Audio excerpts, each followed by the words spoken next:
మూసీ పునరుజ్జీవం పేరిట పేదల ఇళ్ల జోలికి వస్తే బీఆర్ఎస్ ఊరుకోదని ఆ పార్టీ deputy floor leader Harish Rao స్పష్టం చేశారు. ఈ ప్రాజెక్టు కోసం ఎంత చేస్తున్నారో చెప్పాలని డిమాండ్ చేశారు. 1,00,000 కోట్ల 1,50,000 కోట్ల ప్రభుత్వం సందర్భానికి ఓ మాట చెబుతోందని హరీష్ రావు అన్నారు. బీఆర్ఎస్ హయాంలో అమృత్ పథకం కింద 39 ఎస్టీపీలు నిర్మాణానికి కేంద్రానికి ప్రతిపాదనలు పంపామని, వాటికి అనుమతులు వచ్చాయా అని హరీష్ రావు ప్రశ్నించారు. ఈ మూసీ మోడర్నైజేషన్ ప్రాజెక్టుకు ఎంత ఖర్చు అవుతుంది? ఒకసారి ముఖ్యమంత్రి గారు 1,00,000 కోట్లు ఖర్చు పెడుతున్నామన్నారు, ఒకసారి 1,50,000 కోట్లు ఖర్చు పెడతామని డిఫరెంట్ టైమ్స్ లో డిఫరెంట్ స్టేట్మెంట్స్ వచ్చాయి. అసలు ఈ మూసీ ప్రాజెక్టు సుందరీకరణ మీద రాష్ట్ర ప్రభుత్వం ఎంత ఖర్చు పెట్టాలనుకుంటుంది?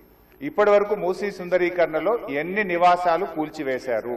ఇంకా మీరు ఐడెంటిఫై చేసి కూల్చవలసిన ప్రభుత్వ ప్రైవేటు ఇల్లు ఎంత భూమి ప్రభుత్వ ప్రైవేట్ సేకరిస్తున్నారు? సమాధానం చెప్పండి. చివరిగా మేము చెప్పేది, మీరు పేదవాళ్ల ఇండ్లకి రాకండి.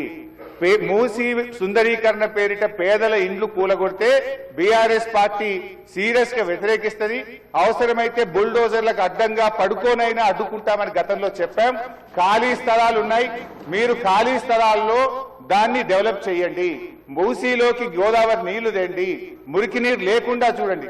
కానీ మూసీ పేరిట పేదల ఇండ్లు కూలిస్తే మాత్రం బీఆర్ఎస్ పార్టీ ఎంత మాత్రం ఒప్పుకోదని మీ ద్వారా ప్రభుత్వాన్ని తెలియజేస్తుంది.